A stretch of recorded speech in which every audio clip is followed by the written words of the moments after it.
Hello. അപ്പൊ ഇപ്പൊ recent കേൾക്കാൻ തുടങ്ങിയ ഒരു കാര്യമാണ് നീ ആളാകെ മാറിപ്പോയല്ലോ എന്നുള്ളത്. അപ്പോൾ വളരെ ശരിയാണ്, ഞാനിപ്പോ ആളാകെ മാറിപ്പോയിട്ടുണ്ട്. പണ്ട് ആരെങ്കിലും എന്തെങ്കിലുമൊക്കെ പറയുന്നത് കേട്ടിട്ട് അപ്പൊ ചിരിച്ചു കളിച്ചൊക്കെ നിന്നിട്ട് അവർ പോയി കഴിയുമ്പോൾ മാറി നിന്ന് വിഷമിക്കുന്ന ആ ഒരു പരിപാടി അത് ഞാൻ അങ്ങോട്ട് നിർത്തി. ഇപ്പൊ ഞാൻ എനിക്ക് ഇഷ്ടമില്ലാത്ത കാര്യങ്ങൾ മുഖത്ത് നോക്കി നോ പറയാൻ പഠിച്ചിട്ടുണ്ട്.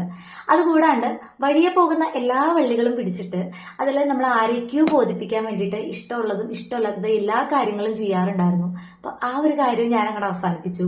ഇപ്പൊ ഞാൻ എനിക്ക് ഇഷ്ടമുള്ള കാര്യങ്ങൾ മാത്രമേ ചെയ്യാറുള്ളൂ. ബാക്കിയുള്ള കാര്യങ്ങളോട് ഞാൻ നോ പറയാറാണ്. പിന്നെ ഇമ്പോർട്ടന്റ് ആയിട്ടും വന്നിരിക്കുന്ന ഒരു കാര്യം എന്ന് പറയുന്നത്, ഞാനൊരു ബൗണ്ടറി സെറ്റ് ചെയ്തു. ആരെയൊക്കെ റെസ്പെക്ട് ചെയ്യണം, അല്ലെങ്കിൽ ആരെയൊക്കെ ലൈഫിലേക്ക് എടുക്കണം, ആരെയൊക്കെ പുറത്ത് നിർത്തണം, അങ്ങനെയുള്ള കാര്യങ്ങളിലൊക്കെ ഒരു ബൗണ്ടറി വന്നു. അപ്പോൾ ഇപ്പൊ എനിക്ക് കറക്റ്റ് ആയിട്ട് അറിയാം ആരോടൊക്കെ എങ്ങനെ സംസാരിക്കണം, അല്ലെങ്കിൽ ഏത് രീതിയിൽ നിൽക്കണം എന്നുള്ളത് കറക്റ്റ് ആയിട്ട് ഇപ്പൊ എനിക്കറിയാം. അപ്പൊ അങ്ങനെ ചെയ്യുമ്പോൾ നിങ്ങൾക്ക് എന്നെ അഹങ്കാരിയായിട്ട് ഫീൽ ചെയ്യുന്നുണ്ടെങ്കിൽ ഇറ്റ്സ് ഓക്കെ. കാരണം ആ ഒരു അഹങ്കാരിയായിട്ട് തുടരാനാണ് എനിക്ക് താല്പര്യം. കാരണം ഒന്നും മിണ്ടാതെ ഒരു പാവയെ പോലെ അല്ലെങ്കിൽ മാറി എന്ന് കരയുന്നതിനേക്കാൾ 100 മടങ്ങ് ബെറ്റർ ആണ് നമുക്ക് ഇഷ്ടപ്പെടാത്ത കാര്യങ്ങൾ പറഞ്ഞിട്ടുണ്ടെങ്കിൽ പ്രതികരിക്കുന്നതും അല്ലെങ്കിൽ റിയാക്ട് ചെയ്യുന്നതും. അതിപ്പോ അങ്ങനെ ചെയ്തു എന്ന് വെച്ചിട്ട് അഹങ്കാരി ആവുന്നുണ്ടെങ്കിൽ ആയിക്കോട്ടെ, അതല്ലേ നല്ലത്.